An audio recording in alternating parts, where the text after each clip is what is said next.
John? Yeah. Nice to meet you, John. Rick Miller. What's your last name, John? Same as my wife, Christy. We don't have time. You probably know her. Yeah, Christy's been very helpful. So here's Because that's the way we've always done it. bookmarks. You can just click on that. There's the agenda, there's the minutes. So if you want to skip around, just keep going back to, go back to bookmark, and you can skip around between there. Thank you so much. If you have help, John, it'll be I'd like to call the meeting to order. I see we have a full board here today, which is really nice. Pledge of allegiance, please.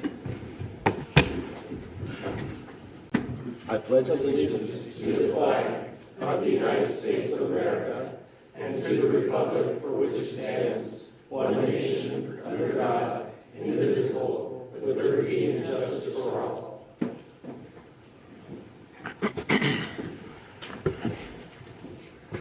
This is a business meeting of the Planning and Zoning Commission. The town values and welcomes public input. Please address the commission as a whole and not individual commission members. Do not address staff or members of the audience. Commission action on items brought up in call to the public is limited by the open meeting law. The commission may direct staff to study the matter and reschedule for further consideration at a later date. Items on the agenda will not be heard or discussed in call to the public. Individuals are limited to 3 minutes. C1, consider approval of the minutes of the regular meeting of the Planning and Zoning Commission held on October 10th, 2024.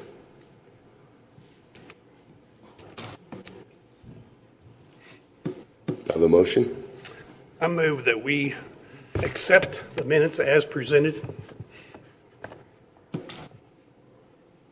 I'll second. Second. All in favor?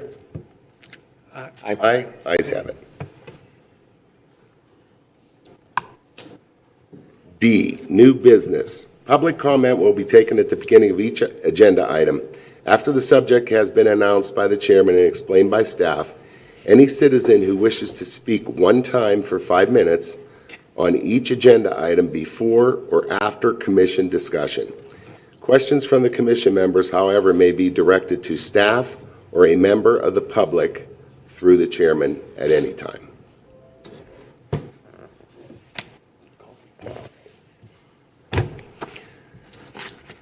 I have an Edith Weber.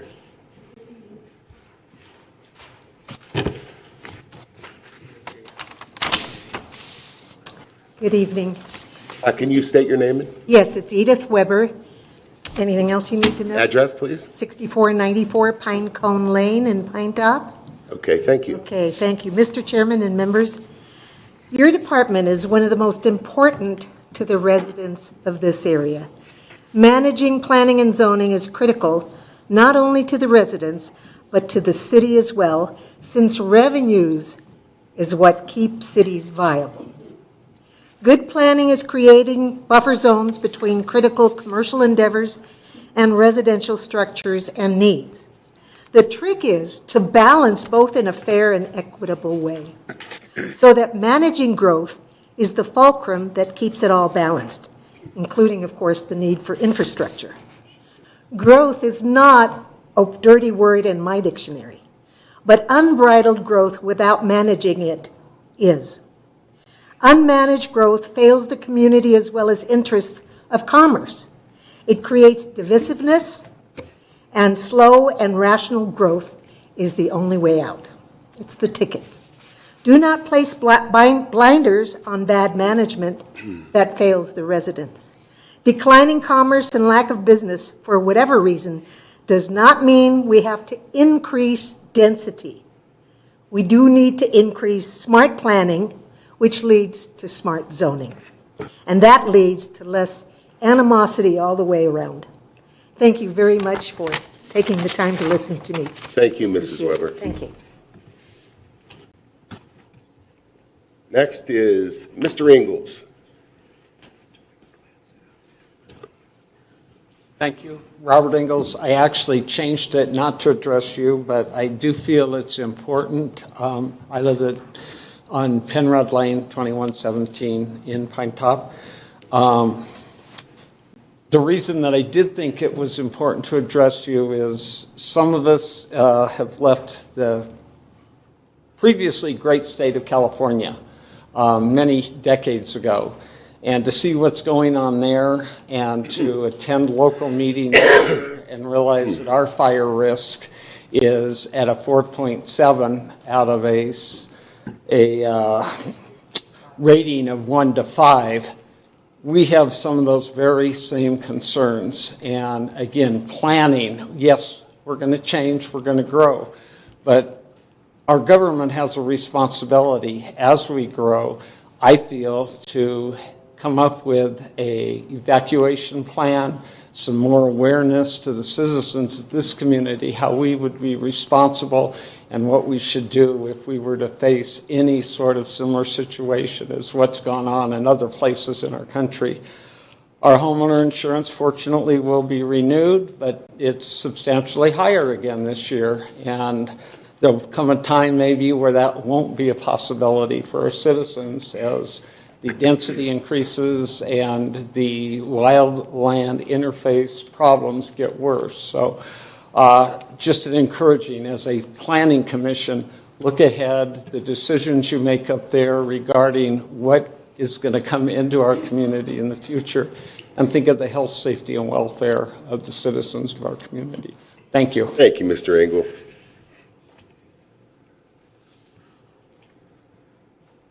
Mrs. Hendricks?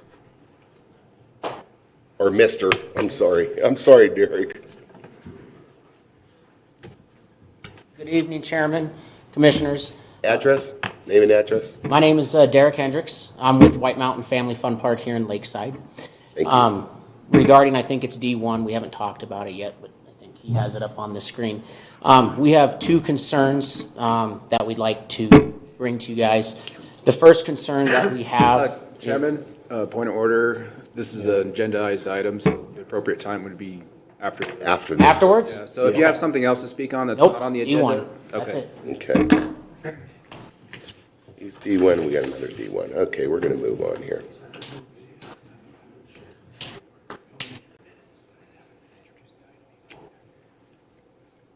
Okay. Jeremiah? Good evening, Chairman Kenslick and members of the commission, members of the community. I'm just going to briefly go over my staff report, and then we'll go in. I believe the applicant also has a presentation, and then we'll open it up for public comment at that time. He didn't introduce the item. Oh, can we introduce the item?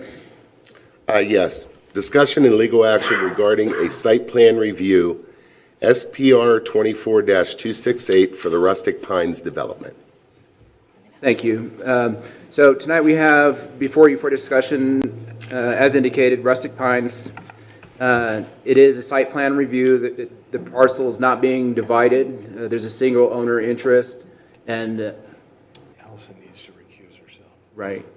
Yes. Allison. This now, I'll be recusing myself from item D1 as I have a conflict of interest. Thank you. Thank you. Sorry. All right. So let's continue. Okay. So the request is for the review of site plan for Rustic Pines, roughly 41.1 acres. It's a residential with a little bit of commercial development.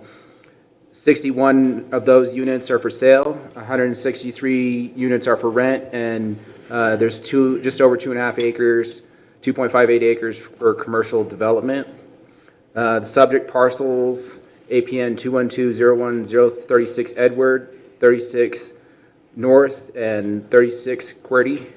All adjacent are the properties in question. The current zoning for these properties is C1 light commercial. The project site is about 48, just over 40 acres with 41.1.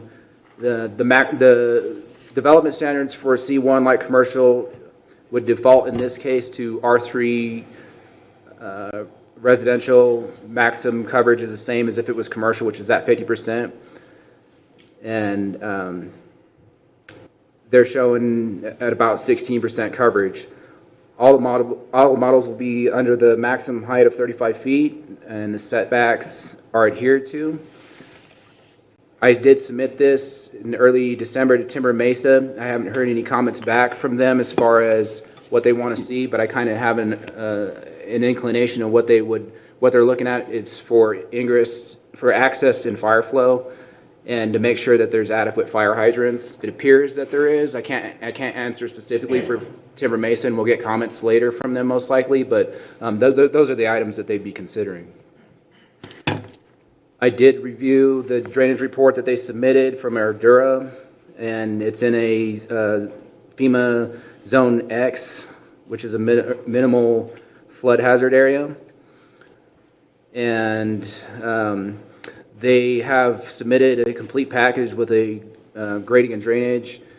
They have proposed on-site retention, the argument being that the way that the site and the lay of the land is, it kind of lends itself to the use of retention. I did indicate to them that if they did choose to go forward with that, that they would have to show that there's that it drains down within 36 hours per state standard.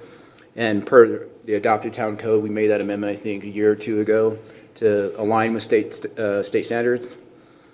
And I believe that they can do that, but they need to show that in the final drainage report. You need to show perk calculations and everything that's feasible, and if not, then something has to be done with the soil to make that feasible. Parking, based on the requirements found in 17-104-070-C1, 278 spaces are required for on-site parking, and they've provided 357 spaces, including 9 ADA compliant spaces. Due to the excess parking provided, there is a requirement for 79 additional trees. It shouldn't be hard because the site's pretty treated, and they do have an extensive landscaping package that's also included as part of the site plan. So I don't see that being an issue. Can be reduced by 50% if they include at least 2,001 square foot of grass. And it also, like I said, it can be met with the existing trees on site.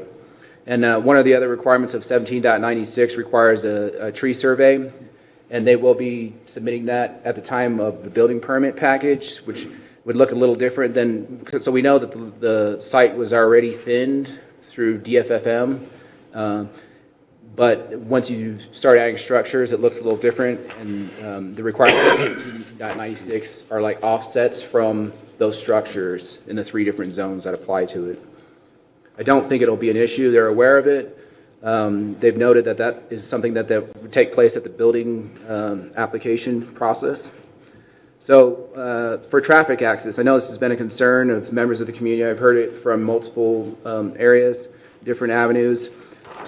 Access to the site is provided by 1 existing and 2 proposed entrance points. The primary entrance is located on White Mountain Boulevard, and secondary is accessible from White Mountain Boulevard as well. That's the current turnout that's already constructed. The 3rd entrance would be off from Maverick Lane.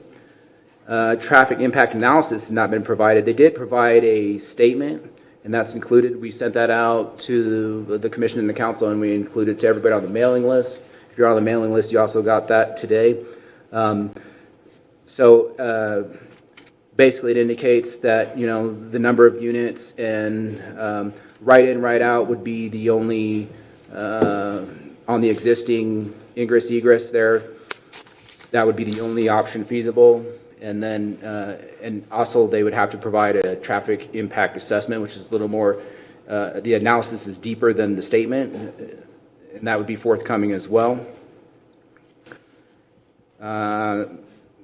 Okay, so we'll probably want to have this conversation a little more. I thought that initially the applicant had agreed to work with adjacent developments to provide a traffic light at Shovel Lake Road and White Mountain Boulevard, because we know that we have the Lake Point development coming in across the street. And even if it's not shown necessarily that this is warranted for this single development, with the 2 combined, I think that there's definitely a need for traffic control, at least a further study to show whether it's warranted or not, and we may want to consider that in further detail tonight. And the commission may require, as a condition of approval, other studies, but they have agreed to do the traffic impact analysis per their email I received the other day with the statement. For building design, all the structures are subject to 1788 design review guidelines, and the building materials meet the requirements. For landscaping, like I said, they did submit a pretty substantial landscaping regulation or landscaping package that meets the requirements of 17.92. There was one concern I had with the exterior fencing, and specifically along the eastern boundary with the fun park. The code requires that there's additional screening provided there. And because the commercial development was already in place at the fun park, it would fall on the residential development to provide that. There is an option for trees if they didn't want to do, if they didn't want to beef up the fencing in there. It's kind of a see-through privacy screening that they have detailed in the plans. So I think that with that option, if the applicant's willing to consider it, would be it would match up with the code if they want to do the screening trees. So there isn't a requirement on this one like in C2 that I think Commissioner Stewart pointed out several years ago for the CMU. It is an option. And then let's see, for exterior screening must be. So I just went over this with the 6-foot fence. It could be so the 6-foot fence could be approved tonight at the site plan level. The code does say 3.5 foot solid or 5 foot see-through, but if it's approved from the commission as part of the site plan review, they could do a 6-foot fence up front, which is what they're proposing, and it looks pretty decent. It's similar to what we have over at Mountain Gate across the street. Not identical, but similar.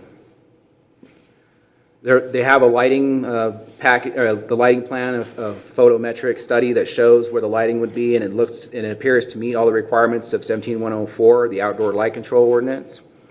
The signage they have shown, they need to show exactly where that's going to be, but there is a permissible square footage for all signage as long as it doesn't exceed 150 square feet. They have requested a deferred submittal, and staff is in agreement with that for the sign package as long as it doesn't exceed to 150. So with that, I'll go ahead and open it up for the applicant to do their presentation. Unless you have any questions for me, or you'd like to see some more. If I could go through some of the plans. I have the complete package available for display to the public, or we can just jump into there. I just have one question, Jeremiah. Sure. When was the traffic study completed in 23? When was it? Do you have any idea? Was it the beginning, the end, the middle? And how far do they have to go back for approval? So in other words, could you have a traffic study 3 years ago and it would still be? If conditions haven't changed, it may still be valid. So there was a study done for James Gapmeyer's property, and that's why they submitted that to ADOT for the construction of that turnout. I don't think this is the same traffic impact statement that they've submitted here today that I saw earlier. I don't think it's the same statement, but if the conditions haven't changed, yeah, it's still valid. Cool. If the conditions have changed, then no, it's not valid. Okay, thank you.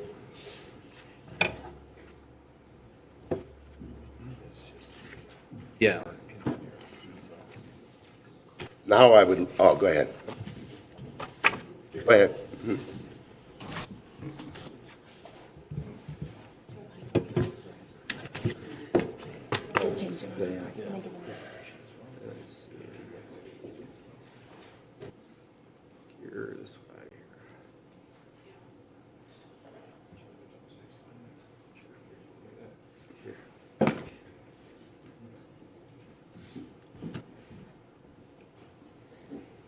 Okay, good evening, Chairman and Commission.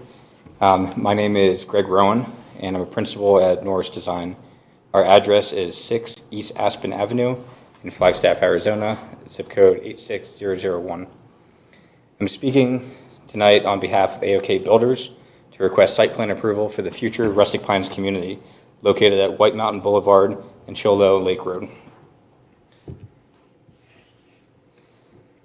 The subject property is approximately 41.1 acres in size and located along the south side of West White Mountain Boulevard. There are several existing commercial uses adjacent to the property, including the White Mountain Family Fun Park, a restaurant, Ashley Homes Furniture Store, a real estate office, and a nursing home to the east along Lockwood Drive. There is also an existing summer camp located to the northwest of the subject property. There is also an existing traffic signal that is located at the intersection of White Mountain Boulevard and Lockwood Drive. It is understood that the property immediately south and the subject property to the north of White Mountain Boulevard will be developed as future single-family residential communities.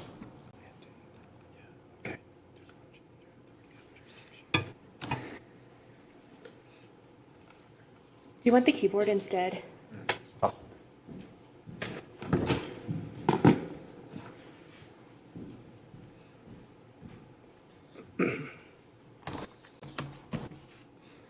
All right, the property is currently undeveloped, with the exception of an existing wastewater station, which is proposed to remain.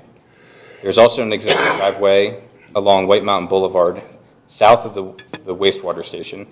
The existing driveway aligns with a 60-foot access easement along the eastern and southern boundaries of the property. The access easement is also proposed to remain.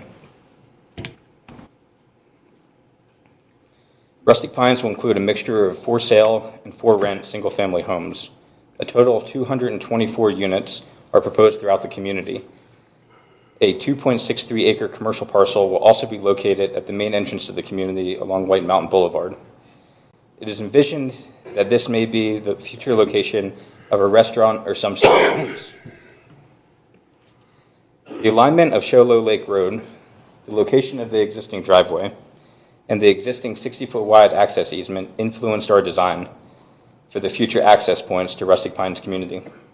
The main entrance to the community will be located at the intersection of White Mountain Boulevard and Show Low Lake Road.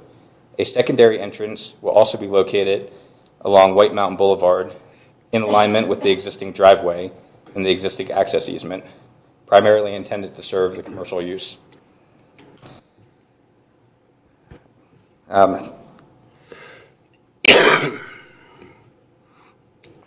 This secondary roadway will provide access to the existing commercial to the east and future residential community to the south. The main driveway entrance terminates with a focal point in the community, a clubhouse, and a 1.35 acre park amenity, which are centrally located within the community. A looped roadway provides access to the residents. The for sale units will be located on the west side of the community, with all other units will be intended for rent. Parking will be provided as a combination of surface parking and individual garage spaces. In addition to the central community clubhouse and amenity area, there will be 2 additional park amenities within the community. One will be located near the northeast corner of the community, and because of its adjacency to White Mountain Boulevard, the design of the park space includes active amenities, including pickleball courts and half-size basketball courts. The second park amenity will be located at the southeast corner of the community and will include a dog park, bike amenities, and other passive uses. There will also be a series of pedestrian paths throughout the community to connect all residents to these amenity spaces and to the future commercial site. The conceptual development plan proposes 224 residential units, reflecting a density of 5.6 dwelling units per acre.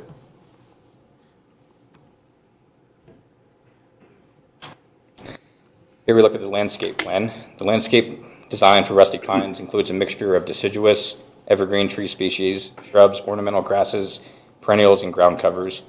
Existing trees will be preserved wherever possible and feasible based on fire-wise requirements.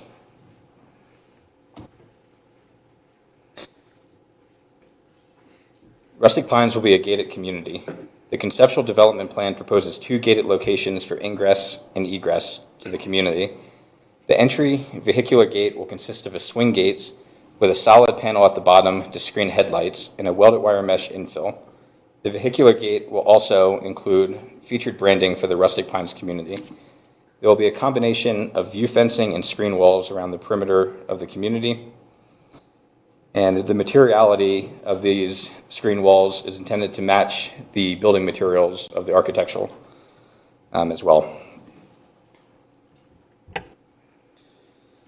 As shown in the site plan, the main resident clubhouse is centrally located within the community. Residential amenities are anticipated to include a fitness center, conference room, and event or small group gathering spaces. The building elevation features a modern mountain architectural style that includes several materials and textures to create visual interest in the building design. This is a 2-bedroom, 2-bath sample floor plan and elevation unit. The 2-bedroom unit is 1 story and approximately 1,100 square feet in size. The building elevation architectural style for the residential units will be complementary to the main resident clubhouse building. The 3-bedroom unit will be 2-story and approximately 1,600 square feet in size. The 3-bedroom unit will also include an individual parking garage. The for sale units will consist of a 2-bedroom, 2-story with an optional 3rd bedroom on the 2nd level. The for sale units will also include, as you can see, an individual parking garage space. Here we look at the preliminary utility plan. New utilities within the community will include an 8-inch sewer line, which will connect with the existing sewer lift station on the property, and an 8-inch water line that will connect with the existing water line in White Mountain Boulevard. Finally, in closing, we've appreciated the interaction with town staff and their fair evaluation of the proposed development, along with their support and an affirmative recommendation to the Planning Commission. While we are mostly in agreement with the staff report and recommendation, we would like to point out a few minor elements that we believe warrant consideration in your action. Our team has prepared a sealed traffic impact statement. We wish to go on the record that my client has not anticipated and has not stated to agree for the placement of a traffic signal at the Show Low Lake alignment. Based on our experience, we anticipate the Arizona Department of Transportation will not support a traffic signal in that location as it is too close to the existing signal at Lockwood Drive.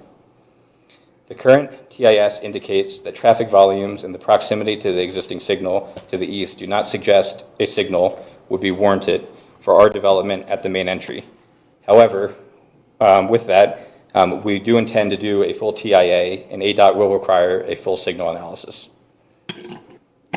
Finally, the staff recommendations and the conditions of approval, they discuss storage facilities shall not be permitted. While it is not our intent to include public storage facilities on the subject property, we would like to contemplate private storage facilities that would be located within the residential structures and intended solely for the residents of the community as an amenity. Thank you very much for your time. Any questions? So just one follow-up comment, if I may, Chairman, Council, and Commissioners. I agree with the statement's assessment as far as the storage. I did make a comment, no public storage, but this is, if it's for private storage for the individual homeowners, then the code is silent, so I don't think it's precluded from them doing that. Is there going to be a guarded gate, or how are they going to have access to get into the gate?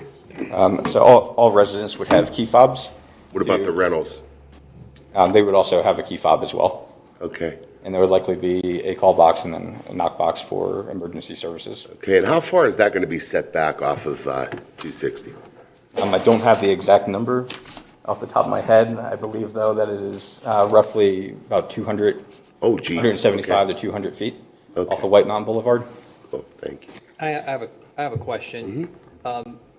What's the affordability of the different units? Like, give me ballpark an idea on the different units, what the sale price. I mean, I'm going to hold you down to an exact number, but I'm trying to get an idea of the type of residents you're marketing to sell this development to. Sure. So, I'm going to defer to my client. Mr. Chairman, Commissioners, my name is Tom Klein with AOK Builders. Thank you for the opportunity to present our project tonight. So to answer your question, Commissioner, there's 61 units that are for sale. So those 61 units will be 2-bedroom, 2-bath. They're 1,499 square feet with an oversized single-car garage that's roughly 13 feet by, I think, 27 feet deep. It'll have a big covered patio in the back that's 12 by 24. Those units will be roughly around probably 375 to 425, approximately. We're able to do that because the whole model on this is those units will be under a long-term ground lease, which will basically encapsulate everything, so we don't have to jam the price of the the dirt, the infrastructure on it for sale. So if we had to do that, now we're pushing 550, 600,000, which we think takes us out of the market a little bit. As far as the rental product, we're labeling this as a build-to-rent home community. So it's basically a glorified apartment structure, other than it's not your traditional 2- and 3-story building. What people get with that is they get a backyard. I'll defer to Greg, but I believe the backyards are 9.5 to 10 feet out, and they're the full length of the back of the building. So essentially, if a family, rather than living in an apartment, they could move in here. It's just like a single-family residence. I believe there's 104 of those units, 2-bedroom, 2-bath. The other 54 are 3-bedroom, 2-bath units. Those have a single-car garage. Same concept, other than there's 3 bedrooms as opposed to 2. So.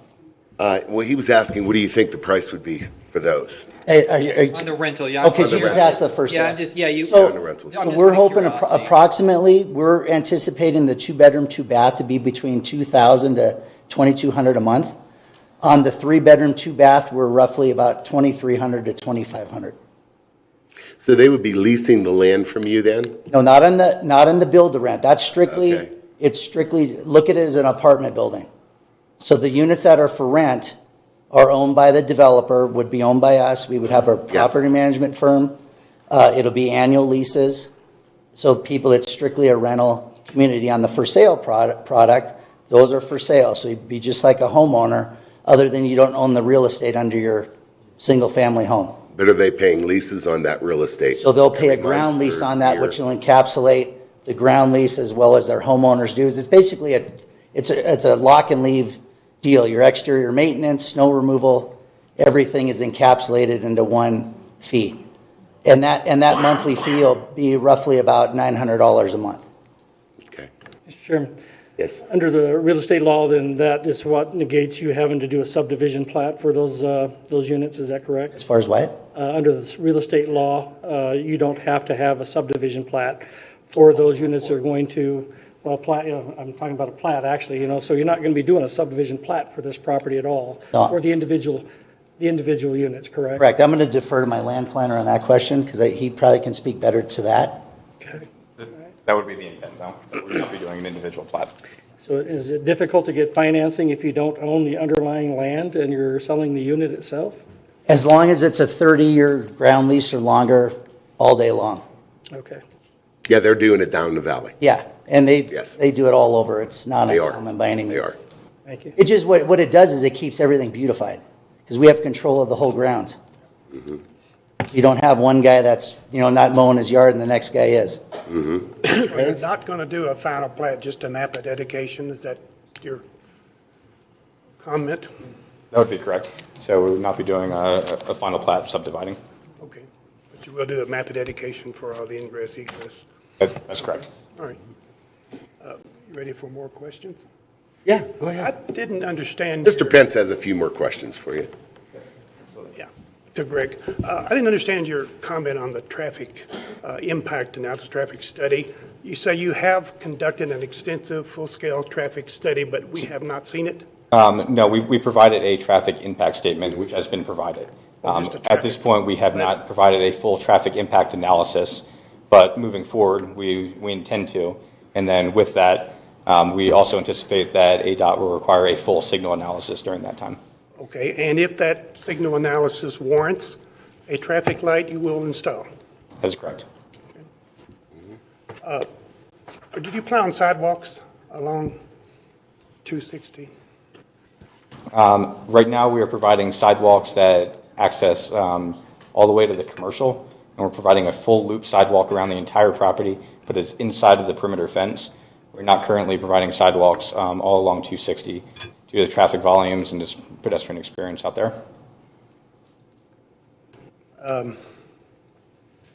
That is a concern of mine as far as, down the road, pedestrian access all along 260. I feel sidewalks would be necessary. And I did want to elaborate on the right in, right out at the pork chop on the southwestern corner there.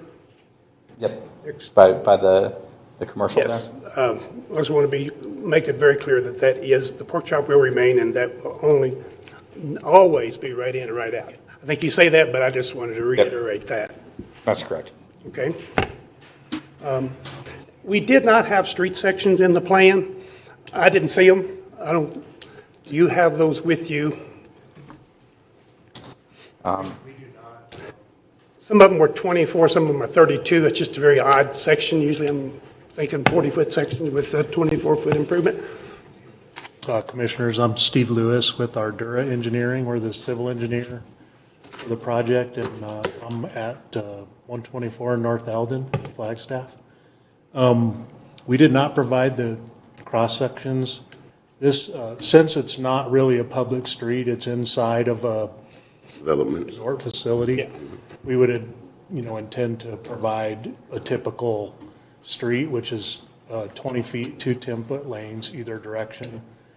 And then we have parking in certain areas for the houses, parking for some of the houses that are in the garage in the house, and some parking that's off to the side for the rental facilities. So you will have curb and gutter for street drainage? We have not curb and gutter everywhere. We have curb. It's called ribbon curb, which is flat on the side of the road. And one of the reasons for doing that is we're trying to keep the drainage for the site more natural so that we can keep as many pine trees on the site as we can. And then with, we will have some curb and gutter in some areas, which will be used to collect the drainage and direct it to the retention or detention basins. I have a question. Jeremiah, for the, what is it, the 5-year plan or 7-year plan with ADOT for 260, aren't they planning on putting sidewalks in along the 260? Or am I mistaken on that? I think we haven't been a part of that planning. There will be sidewalks that will probably be replaced in that stretch, but not, I don't believe any new sidewalks will be installed. Okay. But if there are some that driveways and sidewalks are in obvious extreme disrepair, they'll be, just like they did in Sholo a couple years ago when they redid the paving down there. Okay. Mr. Chairman, I have one comment as far as the streets. I would like to see a typical cross section on that, because they still have to meet, even though it's a private street, it still has to meet our design standards. Yes, and we do meet the design standard, and we intend to meet it for all of the requirements, the town requirements. Mr. Miller? Let's see, there's no on-street parking whatsoever, is that correct? If you're going to do a 2 10-foot lanes, you won't have any on-street parking, or? No, not like adjacent to it, like parallel parking. Some parallel, We do have head-end parking in some locations. I've seen that, I saw the parking there, but you won't have any on-street parking anywhere other than those that are demarked. That is correct. So one of the things that we did, all the units are set back far enough so they can have a car parked in the garage, but also a car parked in their driveway. So there wouldn't be any on-street parking there. It would just be, other than the head-end spots and the striped stalls that are shown. The other question I have is the right turn decel lane along White Mountain Boulevard. It's not there today, but I noticed on your plans you're showing it. Is that something that you'll be installing as part of this project? Yes. I do agree with the sidewalks along 260. I think pedestrian sidewalks are pretty important for the community-wide. Yeah, so we have been taking sidewalks out to the commercial piece that would also provide access to the all the other commercial uses to the east, extending sidewalks along 260 and kind of northern. There is not currently any sidewalk shown adjacent to the camp, so they would end as a dead end. Correct. Last question. Several dead ends that just come down terminate without any kind of a turnaround. Looks like they're going down to potentially the future storage for your tenants out there. Are those paved, and do they just go down, and how do you get back out of there once you drive down in that area? Yeah, so they do have, there's parking stalls down there, so they're not just to serve potential storage units, but it's for all the units there that could have parking adjacent to the unit as well. And do they, you would be able to pull in there and then back out. How wide is that? How wide is that? It's a 24-foot drive aisle. And what is the length of those streets? They're all under 150 feet. As long as they're under 200, the code doesn't require anything as far as 50-foot turning radius for emergency vehicles. You think the car can maneuver out of that end parking place and then head back out? Okay. And then the other question real quick, refuse containers. I've seen a lot of beautiful site plans get destroyed by the planning of refuse containers. I see you have them throughout. Your residents here will have to take their refuse to the container. Is that the idea here? Or do they have individual roll-offs, or how's that going to be handled? That would be for the refuse containers would be for the for rent product, where the residents would bring them to those refuse containers. We did try to strategically locate those throughout the community to avoid eyesores and not have them being focal points along main entry drives, and kind of have them out of sight as much as possible. And they would also be well screened with vegetation. Will you put a wall around those refuse containers with a gate so that you're screening them off? That is correct, yes. I got a question for you, Jeremiah. Just if you could remind me on the town revenue generated, do they generate any rental revenue when it's a year long? I can't remember. So we used to, but that just expired. The state statute, or the legislator changed it, so there's no long-term rental revenue generated from anything. We do have a short-term rental license that's applicable for under 30 days. I don't know if that's one of the mechanisms, or if you're having short-term rentals in that neighborhood, that'd be the only avenue for revenue. So that, okay, so as it stands right now, if they're year rentals, there's a building permit, and then pretty much there's no economic upside to the town as far as income generated from this directly. Of course, there's well, the initial construction taxes, of course. Yeah, but once that's gone, that's pretty much what we're looking at, right? Yeah. Okay. And you're not going to use those as VRBOs or anything like that, correct? Or are they? No, we are not. On the for sale product, though, on our CC&Rs to the homeowners, we will have a clause that says that you have to, if you rent it out, it's a minimum of 30 days. We don't want the weekend warriors in this place destroying it for all the other homeowners. So we're trying to create something for the primary resident people of White Mountains. Right. I know that there's a shortage of rental property that's available, and that's what we're really catering towards. But as far as the VRBO, no, it's going to be a minimum of 30-day rental, but that'll be strictly on the for sale product. So the 30-day, there will be an income for the town. Am I correct, Jeremiah? So 30-day, so anything over 30 days or 30 days or over is considered long-term, and there's no longer Anything under 30 days short-term rental, yeah. is a short-term rental then. We just can't handicap a homeowner that, say, runs into a financial crisis or something with the ability not to be able to rent their unit. Right. Tom, what were the primary motivating factors associated with initiating this project? Really what motivated is just knowing the shortage of rental property that's available in Pinetop-Lakeside and Sholo. I really based my search off of 3 of the larger apartment complexes, and I think the newest one was like 16 years old. There was a 4 to 5 month waiting list. So that right away tells me that there's a market, as well as my wife and I, we have a summer home here. I do a lot of building here, and I do a lot of building in Flagstaff, but I'm trying to more or less gear here so I'm not on the road all the time. So, and I love the area, and I feel that this is well needed for the community. Very good, thank you. Thank you. Occupancy associated with the complex, will that take place once everything is completed, or is that? No, so we envision we'll put in the whole horizontal, all the infrastructure will go in one phase, and most likely with my equity partners, it'll probably be phased as far as the building end. For the build-to-rent homes, anticipate probably 3 phases, so 50 plus units a phase.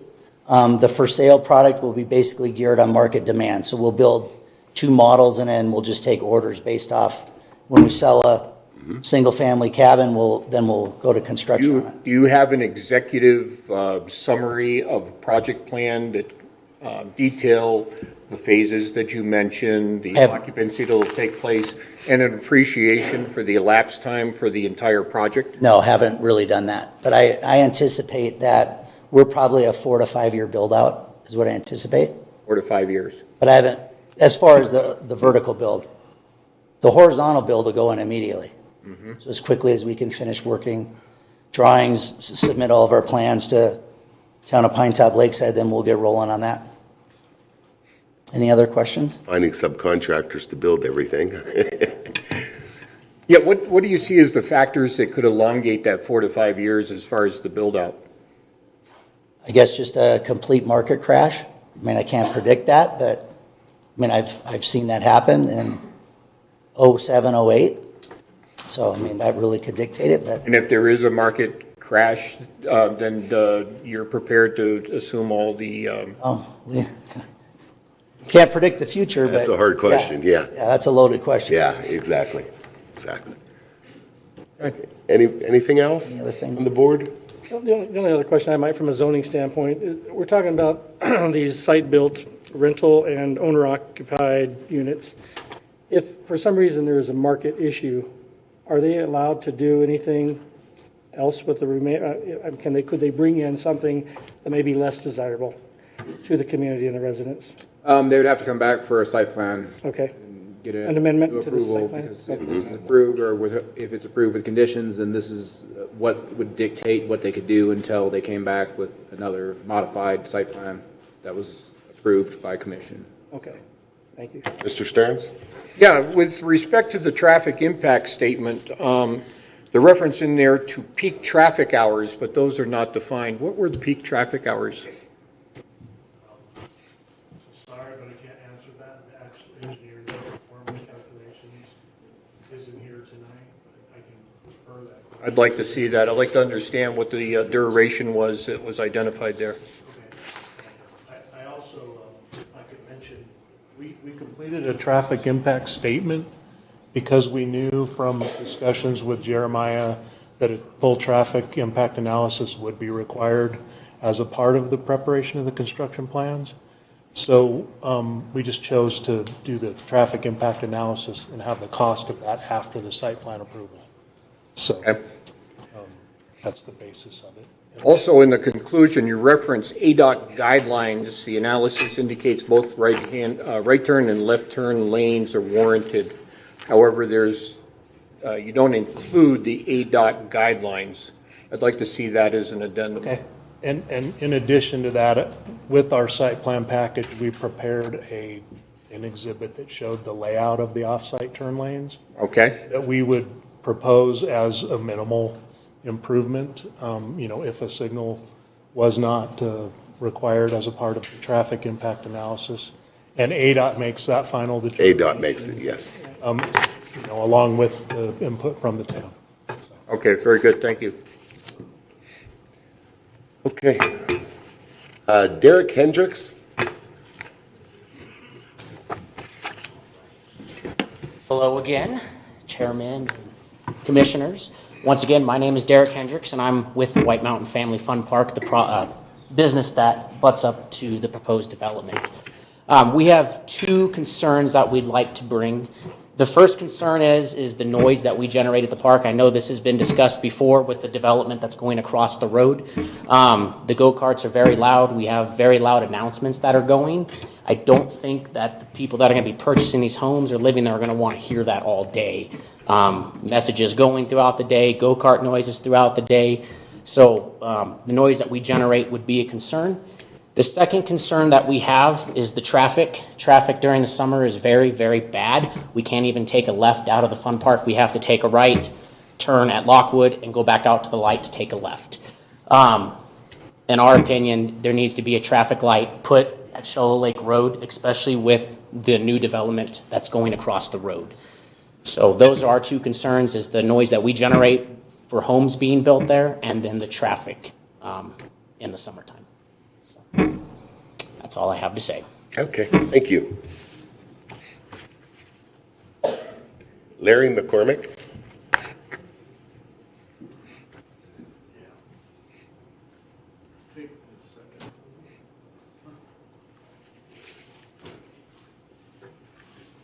My hearing's terrible, so. That's I'm okay. being redundant with anything. My name is Larry McCormick. I live in Pinetop Lakes, 5980 Mark Twain Drive. I live in the county. Okay. As I'm reminded of quite often, but I do care what happens within the city limits. So I've got some bullet point here that won't take long. On the handout, the 108-page handout that we received, I printed out, and on one page it refers to a staff report under approvals, and it says that Timber Mesa Fire District has not yet commented on the plan. And I would hope you would consider as a group that, the myriad of problems that can happen when you're up against the national forest. Heavens forbid a fire, but being able to get their approval, I think, is very important, and would suggest that you maybe table this measure until you do get that. The second thing is on Lockwood, just to the south of the road, the stoplight itself, there's a care facility called the Haven. It currently has 108 patients, and together with Lake Point, the RV proposal by Mr. Gapmeyer, and now Rustic Pines, I would think that it's going to cause some congestion. The care facility goes all the way to hospice, so we're talking ambulatory people, and having an orderly evacuation if necessary could be, no matter how many stoplights you have, 2 of them in this case, might be something again to consider. I've attended many meetings where the housing issue, it comes down to quality development, which has never been given a definition, and also the point that, affordable housing. I didn't hear anything that, and the comeback was, well, the people from Summit can't afford to live in Pinetop, or Blue Ridge teachers can't afford to live in Pinetop. And I don't think this is a cure for any one of those problems. Allison, you may have a better thought as to what the rents are, and I'm not up to date on them, but so in any case, the traffic study, it mentions it was done in 2023, but what time of the year? For the whole year? Was it done in the summer? Was it done in the winter? I don't know how those numbers came up with and if they're valid. All the residents, even our 2 new members of the board here, must know that about, at least where I live, about 75–80% of the people are part-timers. And the traffic varies dramatically during that period. I've also been told that this study with Rustic Pines has been going on for 1.5 years, just a rumor. And the public just became aware of it about a week ago. And I don't think that's adequate time to get public comment from the neighbors in the area, from the general public. So something else to consider. I think there's, anyway, that's all I got for you. Okay, thank you. So I would like to just let the commission and the members of the community know that I did actually receive a late email from J.D. Pepper from Timber Mesa, who's their fire marshal, and these are the requirements that he said that he would like to see.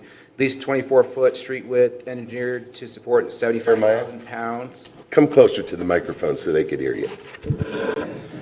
So I did get an email from the fire marshal from Timber Mesa, and he has some comments as far as the street widths. He wants to see 24 feet, which is standard width, and then engineered to support 75,000 pounds, hydrants every 500 feet with 1,000 gallons per minute from those hydrants. If it's gated, then there needs to be some access requirements, such as Knox box. The cul-de-sacs must have 96 foot diameter. If the roadway into the development is over 150 foot, or they can have a hammerhead at the end, loop road in and out, or if that makes sense, and apparatus ingress and egress. So these are standard comments, and so I don't think that's warranted that consider tabling this item tonight based on various comments from them. They're just late forthcoming. When the marshal mentions 24-foot, it means a 24-foot improvement. 24-foot width. With just the width? Yes. Okay. Yes. Would that include ribbon curbing if they're going to put ribbon curbing on the That other would be an side? addition, I would say. The 24-foot width would be 12-foot lanes, so the ribbon curb would be addition. Addition, okay. That goes back to the initial comment that I'd like to see a structural section come from Ardura, showing that, you did show me the structural section as far as 3/8, which is common in our area. That should suffice, but I need to see the typical cross sections as well. Okay. Mr. Peterson or Mrs. Peterson? Mr. Yes, my name is Everett Peterson. I live at 73 North Woodland Road, Lakeside. I am the chairperson of the Citizens for Quality Development, a local political action committee, and we've been looking at all of the town issues for a few years here. I kind of reiterate what my friend Larry McCormick talked about, not having very much lead time on this. I spoke with the director of Camp Tadio. I didn't speak, I texted and got her text back that she was not aware of this. Now, Camp Tadio now is its own entity. It has its own board. It's in control of its own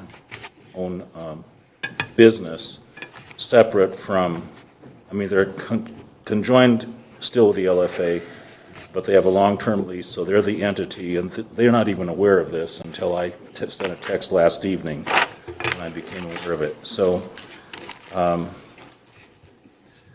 there's communication is key, I think, in a small town like we live in. So that would be one concern. Density is another concern. 5.6 acres. I live on 2/3 of an acre right on Woodland Road. 2/3 of an acre at 5.6 units per acre. I'm thinking of my double lot and having probably 4 units, and I can't envision it. I guess I could, but it's kind of like I talked with my choir people today. It's like, what do you think about this? It's like they'll be looking out a window into someone else's bedroom or kitchen or whatever, 10 feet in the back. It's like, I know the market is what the market is, and then for this price, is it affordable at $2,000 to $2,200?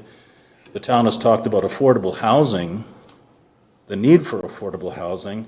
Some of the folks that I talked with, their kids maybe make a couple grand take home a month.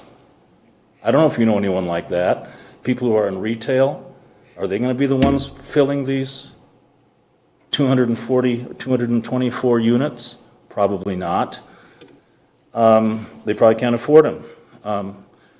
The health and safety, the town general plan, vision plan talks about the town being primarily concerned with health and safety of current residents, of residents who are here. So how does this impact the health and safety of people who are here now? Have you been to Safeway and seen the stocks depleted off the store shelves and such? You add 500 people to this over the next 5 years. What's going to happen to our retail? Are we going to have the resources and infrastructure and police and fire to cover this? This is a huge project, adding a lot of homes, a lot of individuals to our small town. So also, what about a performance bond? Has that been considered? Okay, what if you might, if you're here long enough like I've been, Kmart, clear cut down where the Goodwill store is. Apparently the soil compacting didn't work, so they took off and they left this big scar. And what happens if something goes south and we're left with, a bare, clear-cut 40-acre space? Do we have a performance bond to recoup any disasters like that? Questions? I think that's all I have. Thank you. Thank you. Mr. Engler?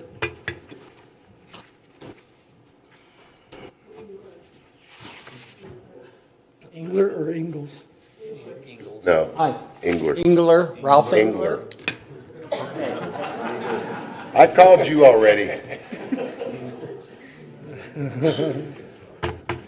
My name is Ralph Engler.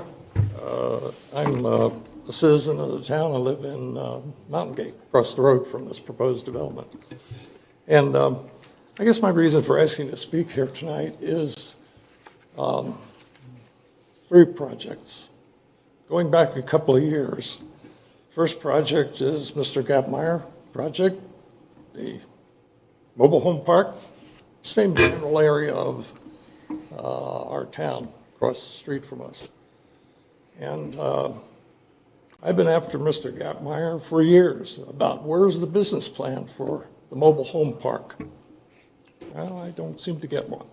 And I come out of a business consulting background, so I get suspicious when I don't hear things like a business plan. Then comes Lake Point Development. Pretty pictures again, very similar pretty pictures. No business plan. Why don't we have business plans from these people? Some of you might ask, what's a business plan? Well, it's a projection, isn't it, of revenue, costs, and profit. Now, this particular one came to my attention just earlier today. And I don't mean to insult anyone sitting in the row here, but first thing I did was look to the Better Business Bureau. Address the board, please. Yes. I looked to the Better Business Bureau for information about AOK Builders, LLC. Tom Klein, Mr. Klein is sitting here. And as I said, I do not mean to insult anyone, but they are not Better Business Bureau accredited. Why do I raise that point? My concern is we end up with these projects as failed projects. Trees are cut down, dirt is moved around, and nothing comes out of it except, a loss for everyone concerned. So I'll leave it at that. Thank you. Donna Sherwin.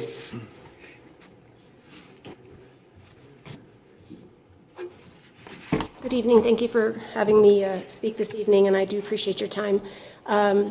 This is I know it's a needed project in our town to have affordable housing. I don't see personally how, as Larry, I believe McCormick said, $2,200 a month for a small house that's 1,100 square feet is to me kind of questionable.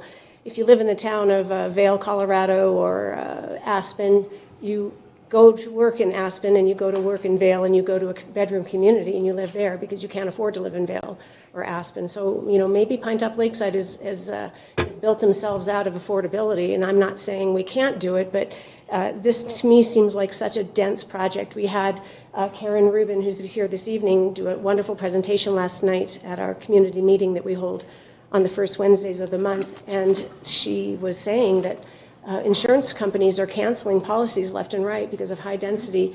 Our area, out of 5 rating, we have a 4.7, and here we're going to cram 224 houses into this one little area, and then across the highway is 130, I think, townhomes that are going to go in Lake Point, and then there's an RV park that's supposedly going in on Mr. Gapmeyer's property that's south of this, although there's been 2 references that residential is immediately south. Single-family homes will be going in there, but I thought Mr. Gapmeyer was going to be here this evening to re-present his RV park idea, but he's not on the agenda anymore, so I guess that's been tabled.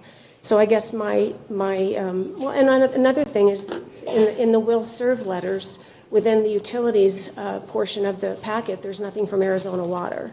So why is that? There's Unisource Energy or gas, Navapache Electric, and Pinetop-Lakeside Sanitary District, which is another point. But there is no water letter service there, so I don't know if the people up the hill in Blue Spruce Estates are going to be having challenges with their water source. I know there's some of those around the mountain where there's areas that are built on the hill above and the people below settle, and then the people above no longer have water. So to me, I would ask that you would table this and get more information. We don't have a business plan, as I think Mr. Stearns asked for. I don't know, maybe it was Mr. Pence, but wait a week or 2 weeks or wait a month. You know, what's the hurry? You can't really break ground now. I love the idea that Ralph Engler said, put a performance bond requirement on him or them, because we have the area over there by Eddie's Country Store, a big blank meadow with all the infrastructure that was put in years and years and years and years ago, and it still sits there. And who knows how many trees were taken out for that, but you know, it sounds great, but you know, and he's going to hurriedly put in the horizontal build, and then after that it's maybe 4 to 5 years, and who knows if the market crashes, and then we have nothing left. And that prime scar across the street from right next to where the Pizza Hut is and the Goodwill, it's ugly. You know, the kids use it for sledding, but to me it's kind of sad that we get left when they're gone. And I've lived here 30 years, and I've seen a lot of development come and go. And I do know we need affordable housing, but it may not be in Pinetop that they can live. So I think that tabling this would be wise and honorable to the people of this town, because to have heard it just this evening, or last week, excuse me, when it came out on the agenda for your meeting this evening is kind of rushed, I think. It's kind of insulting to the people when we want quality development. It's not that we don't want development, we just want it done right. Follow the code, the statute, and law, and we're all happy. But when things are like this are done in such a quick fashion, it seems deceptive. And then people wonder, you know, why are you guys always anti-growth, or people anti-growth? Well, it's not that. It's just that we want you to do it right, and we don't want to be set up for failure. So thank you for your time this evening. Thank you. You're welcome. Commissioner Kensick, a couple of comments in relation to the performance bond. If they are phased, we can require a performance bond. That being said, the performance bond only would cover the cost of the infrastructure that they're putting in phase one. It doesn't require them to put forward money for us to build houses, certainly. So, I mean, that would be driven by the market, and so that is an option for a performance bond. If it isn't phased, that's the first I heard. I thought it was basically they were going to go in and do it all at once. So if it is phased, then we can require a performance bond. But as I said, the performance bond is only for the infrastructure, and if they're doing that right up front, there's really no value to it. Mr. Chair, can I? Let's. I was going to ask him a question about that. Jeremiah? Regarding the performance bond, is that generally only for town infrastructure, or is it for private infrastructure as well? It's for all of the infrastructure, so the streets, the water, the sewer, the drainage, all of that. Okay. We could request 100%, up to 120% of the engineer's estimate of those costs. Okay. Mr. Chairman, I also have a question. Okay. Jeremiah, can you restate, did you say that you expected to see one phase as opposed to multiple phases? Yeah, so I asked Mr. Rowan earlier if this was going to be phased, and I was told that it was going to be, basically they were just going to do the horizontal and then build the houses. But Mr. Klein indicated that they would do it in about 4 phases. So the code does give us the authority to require a performance bond in that instance, which isn't necessarily a bad thing. And if it helps to assuage some of the concerns of the community, I don't see why we wouldn't, honestly. And so basically they go in, say they go in and it takes them 6 months, a year to build the horizontal. Then after that, they get they would get their performance bond released. So, but in the event that, you know, they started to clear and then the economy tanked and they decided not to even finish the horizontal the horizontal improvements, the infrastructure, water, sewer, drainage, streets, then we could go in and build that or contract it out with the performance bond. So that's how that works. But it certainly wouldn't cover the housing. That's just a market-driven thing.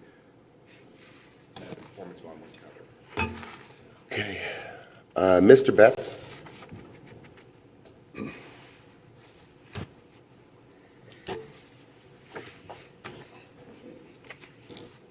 Paul Betts. I live back here on Rim Road, or Muggy on Rim Road.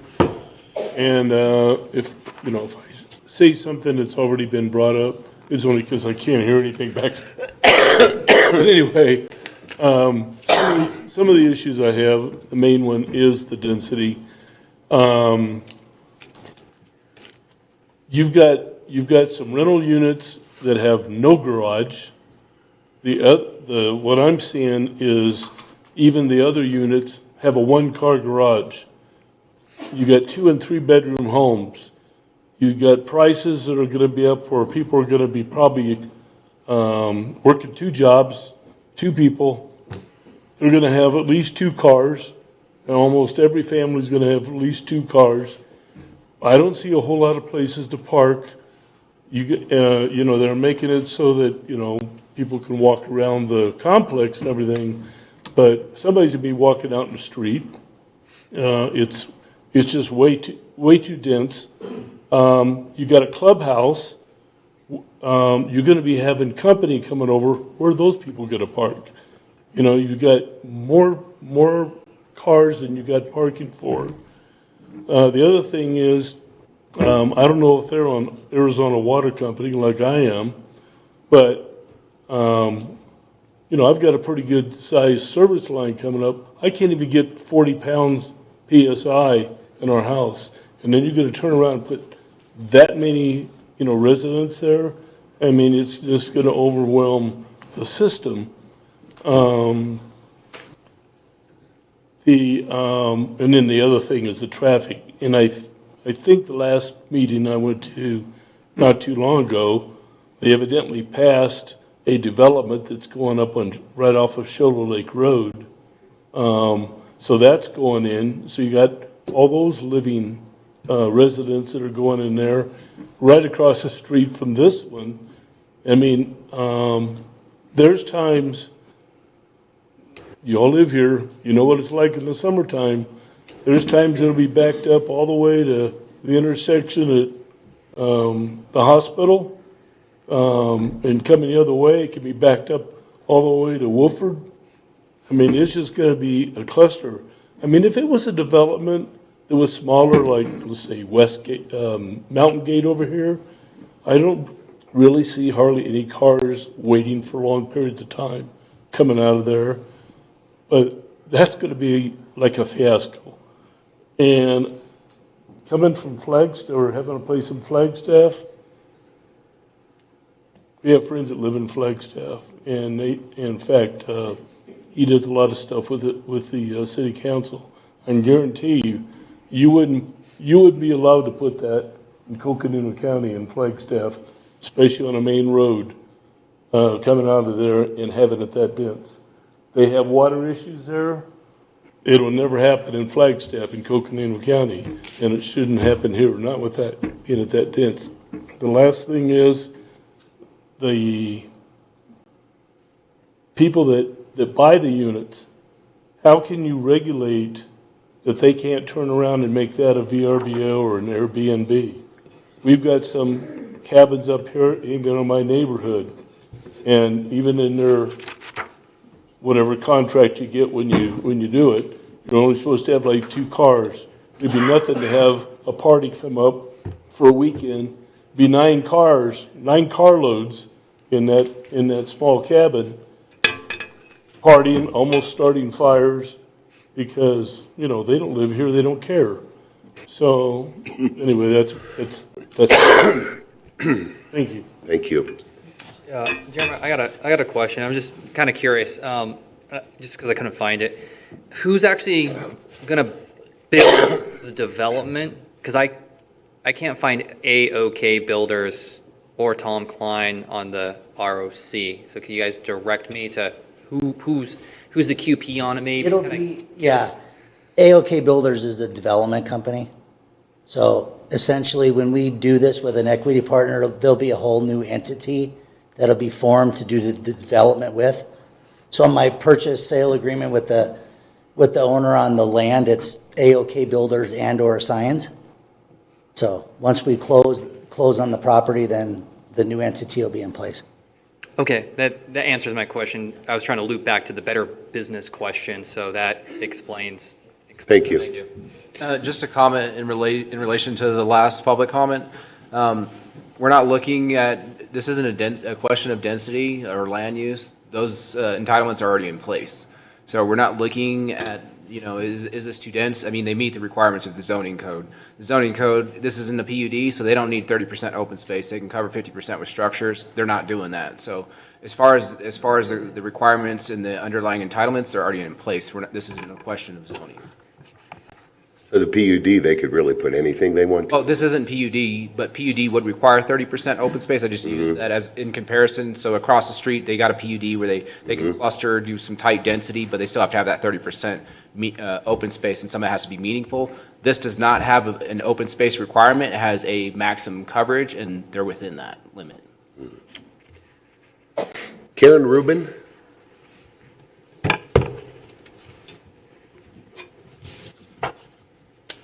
Good evening, Chairman, Commissioners. My name is Karen Rubin, and I own the State Farm here in Pinetop-Lakeside. I'm also a resident. I really just have 2 short points that I'd make tonight. One, I do agree. I think that having the performance bond would be an important thing to have in place, because I would like to see if something did go wrong that we could restore the beautification of the area. But I also want to clarify, I was quoted, and maybe it was because I was misunderstood, but from an insurance perspective, there isn't a cause for concern about insurability when it comes to population density. It's tree density and fire risk that affects insurability. So I'm not here to speak to whether I'm for or against the project, but that should not be a factor in consideration. Population density doesn't have any effect on insurance, nor does it have an effect on that rating that was spoken to earlier, the 4.7 out of 5 fire risk. Population doesn't, but tree density does. And then of course a number of other factors come into that. So I just want to make sure that that's understood if that's affecting a decision. I have a question for you. I don't believe that we are rated at a 4.7. So that number came from Chief Morgan. Okay. Because I know there's a third party that all you all send your information to a third party. They look on a map and say, oh, there's pine trees there. We're going to drop their insurance. We're going to raise their insurance. Every insurance company can choose to use a third party or one that strictly comes from forestry. So every insurance company is going to have a different decision-making process.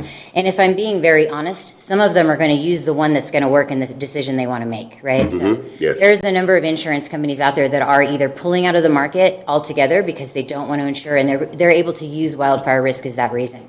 Some of them are raising their rates to astronomical rates because of wildfire risk, and they're able to use that as their reason, justification for that. I can't speak for those companies. I can tell you that with my own company, we don't use the independent companies to make those decisions, and we use more holistically, but we do pin down. If we're trying to pull out of the market a little bit, in other words, reduce our market share, which quite frankly, we are trying to reduce our market share here just a little bit, because right now we hold about 80% of the market share. So when you think of that, if we do have a wildfire that comes through, what's going to happen when we're paying 80% of the claims that happen? That has a trickle-down effect. Those of us that are going to continue to insure are going to then see a raise in their rates, right? Because we've got to recoup the loss that we took from those losses. So the responsible thing to do is manage your market share so that if you do take a loss, whether that's in insurance or that's in construction or whatever the industry might be, you're going to manage that, right? So that we don't have to then later on see astronomical rate increases. I got a question. How is that rating attributed? Is it per zip code? Because you can say Pine Top, right? But the country club's technically in the county, so I don't. How big's the circle when you No, say? it's a pretty big mapping area, and it would be different. It would be different for every insurance company, the mapping area that they choose. It's a pretty big mapping area, so it's not a whole zip code. In fact, it's not even 85935 separate from 85929, right? It's much larger than that. But then if we are trying to minimize new growth, and that's all we're doing. My company doesn't cancel existing policyholders strictly for wildfire risk, but if we're trying to minimize new growth, then in an area we might say, okay, which of those communities are the highest risk? For example, White Mountain Summer Homes would be amongst them because they're tree density, right? Anything on Rim Road because they're backing up to the forestry and almost the entire area. So we might pick a couple of areas where we're going to say this has the highest risk amongst this big area that we're examining, and that's where we're going to start to not take on new business. Yeah, and they really don't look at the Firewise anyways, the insurance No, companies. the only insurance company in the country that looks at Firewise is USAA, and USAA does provide a discount for Firewise. It's very inconsequential. Like they don't even put a number on it on their declarations page that says how much you're saving. They just list that there's a discount. It's pretty minimal, and that's because you can be in a Firewise area, but if you're surrounded by other communities that are not Firewise, you're still at risk. And so if a big wildfire like what we're seeing in, our neighboring state comes through, your fireways means nothing. 2-3 mile embers. Yeah. I mean, that's, Exactly right. you're not going to prevent it. Not to say that I discourage fireways. I wish everybody would do it. Absolutely, 100%. Not just as an insurance agent, but as a member of the community. I wish everybody would. But you still have a risk. There's still a risk when you're in a wildfire area like we are. Well, thank you for the education. Thank you very much.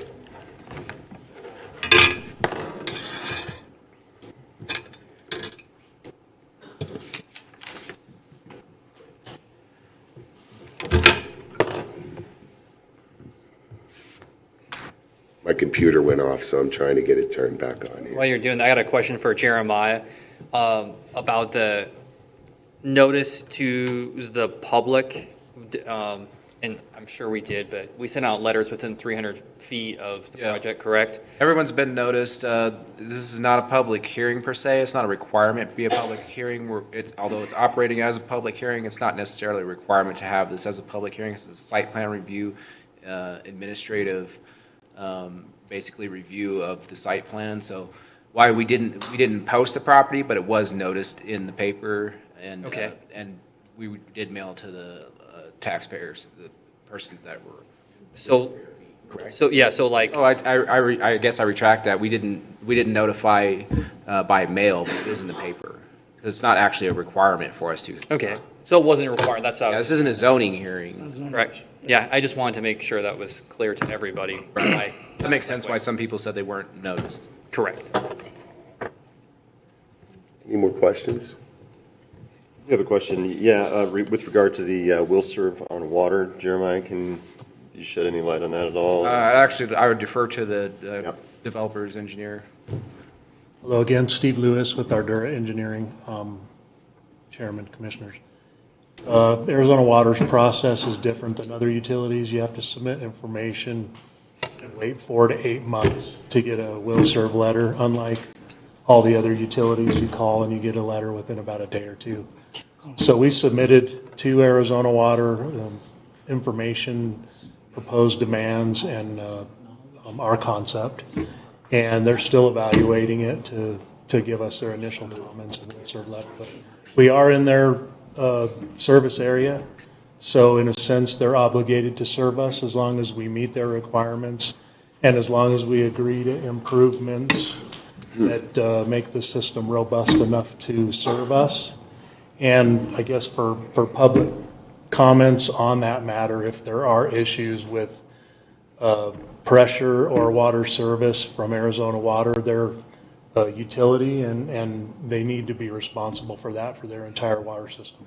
Yes. So what we do, we will do engineering studies and reports that show that we won't have an impact on their system if we add the appropriate improvements, water tanks, appropriately sized pipelines, and hydrants, things like that.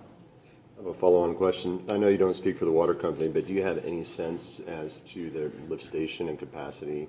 Any kind of... Arizona Water's not the sewer provider. It's Pinetop-Lakeside Sanitary District. Oh, just but as far as pressure? Pressure for the water system, no, they didn't elaborate on any of their system capacities, and we will be required to get a water pressure test before we do the design of the water system. We'll have to do a model that shows that the system's designed to provide appropriate pressure and volume of water, for each hydrant or for each unit that's added to the facility. For the sewer, it's Pinetop-Lakeside Sanitary District, and we have a lift station at the front of our property. Right. But similar situation, we have to work with them to ensure that the design has the capacity to handle the additional sewage. They are in the process of amending that lift station at this time to accommodate other developments. So ours will be added to that, and we'll be responsible for our portion. Thank you. Welcome. Sure. So I think, Chairman Kenslick, I think it's safe to assume that Arizona Water has an assured water supply, which means that, they have to demonstrate that they have at least enough water to provide for the community for in some instances up to 100 years, what's called an assured water supply. So they're the local water purveyor, the town is not, and I'm sure that they have an assured water supply. Yes. How they handle that as far as pressure is a different animal, really. Sure, there's a Oh, question that came Mr. Chairman, I'm sorry, but we did have one additional public comment that didn't get a chance to speak. Robert Ingalls.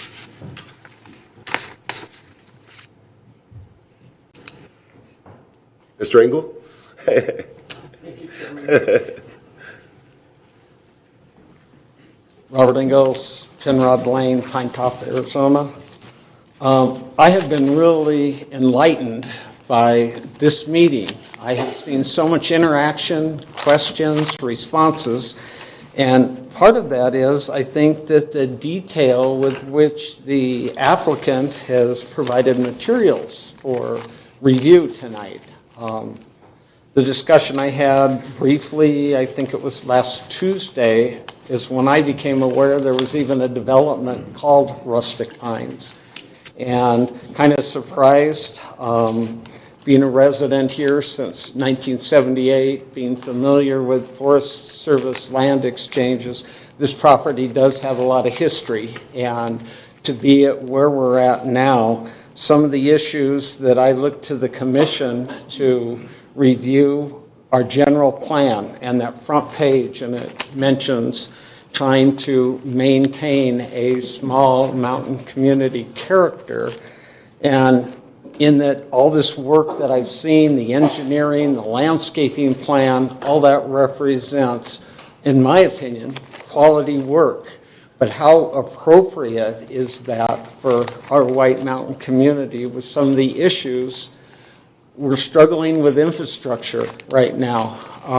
I did converse with David Smith on the Pinetop-Lakeside sanitary hookup. I noticed driving by a foul smell there at times where the lift station is, and that will be taking additional sewage every time we develop.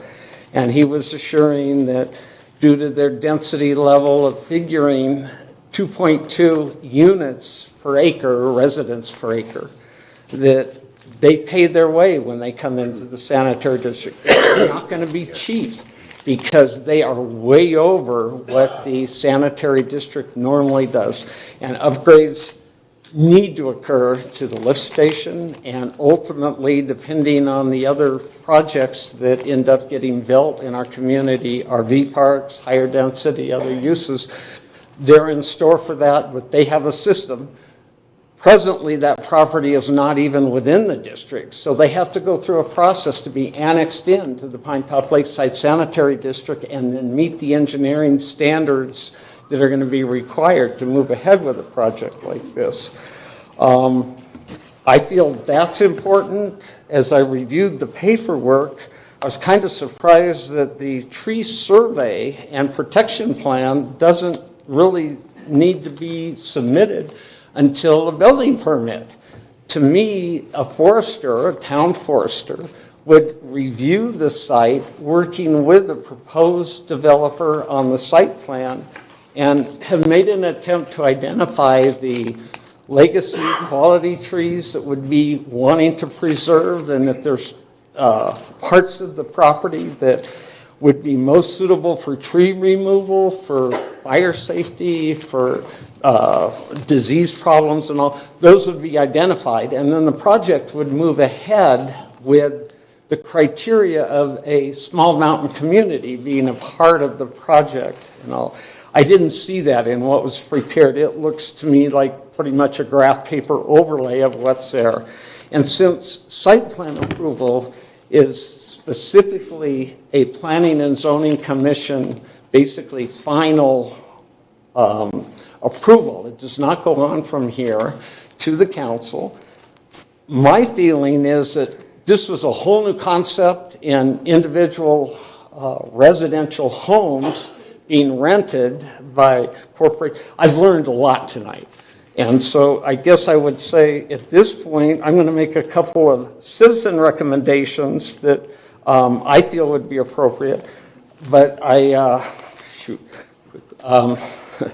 the same time, the need to possibly table this until some of the issues that have come in front of you as a commission tonight would be more thoroughly addressed before that site plan gets its approval. One thing that I wrote down here is I thought the tree survey and a protection plan of the trees that might be remaining on site would be something that would be in front of this group tonight. I was pleased to see that the 20-foot front yard along Highway 260 would be maintained in the drawings. It doesn't look like there's a lot of trees on it. Oh my gosh. Time's up there, Mr. Engel. Performance bond would be important for both the highway frontage and, oh, I'm sorry. Mr. Hoffman? You're next. My name's Lon Hoffman. My address, I believe, is my office because that's where I spend most of my time. I've seen a lot of site plans come through this town in my tenure, and I think this is one of the most professional designs I've ever seen, with a top-notch design team, a top-notch planning team, and a developer in place. I've never seen anything this fine come through the town. This is needed. It's been, how many times have you guys sat here? How many times has council sat here? And the big concern with every employer here is housing. We don't have, and the word affordable is not a good word. Attainable is a better word. And, we hear, they'll kick around numbers. Well, this is too much. I don't believe this developer would be stepping in here if he didn't do a market study before he brought this before you. Yes. As far as a business plan, if somebody were to ask me for a business plan, I'd tell them it's none of their business. It's my business, my wife's business, and my lender's business if I'm borrowing money. Business plan's out. I believe this is going to be a shining star for our community. And I do believe that this commission should approve this. I don't believe that the performance bond is warranted. I didn't see the performance bond put on NEC when they started their project. I haven't seen a performance bond placed upon any other development in here, and I don't believe these developers should take that hit the first time around.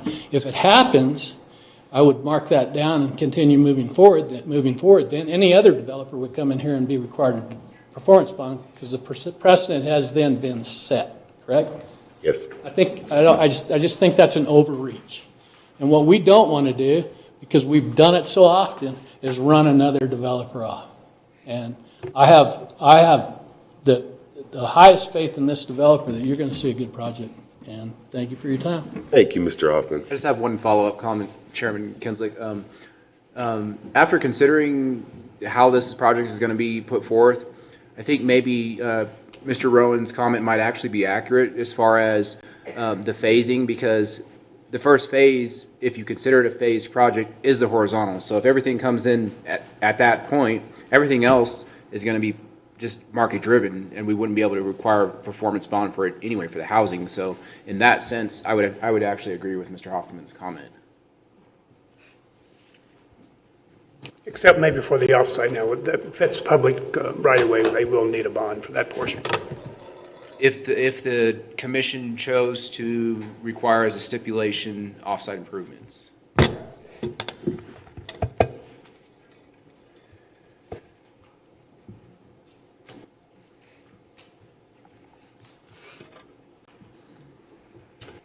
Okay, do I have a motion on the site plan approval for SPR 24-268 for the Rustic Pines development? Do I have a motion? Mr. Chair, Yes. I move to approve SPR 24-268 for the Rustic Pines development with the following conditions. 1, screening trees are provided per 17.92.060.B.5. 1 tree for every 15 feet on the southern edge of the property boundary adjacent to the R-low zone property. All lighting shall conform to section 17.104.100. Stipulation number 3, storage facilities shall not be permitted for the public. So that we're going to add for the public on that one. Stipulation number 4, a preliminary traffic and impact analysis shall be submitted before the issuance of building permits. Stipulation number 5, all conditions of fire districts having authority shall be met. Stipulation number 6, I would like to add that the applicant or that the developer be required to put a 6-foot screening wall adjacent to the fun park to limit the noise that's generated from that fun park to the adjoining residential units. I think that was a valid concern. I also would like to add a stipulation, number 7, that a sidewalk be constructed along State Route 260 along the frontage in a location that would be acceptable to the Arizona Department of Transportation. I'll second that. All in favor?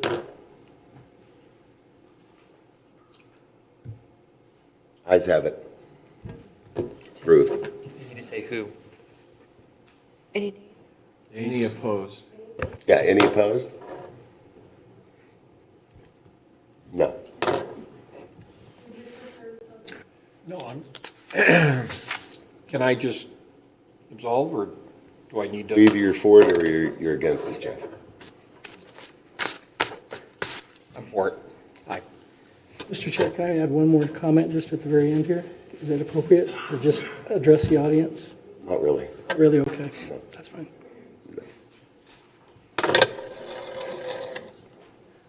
Adjourned.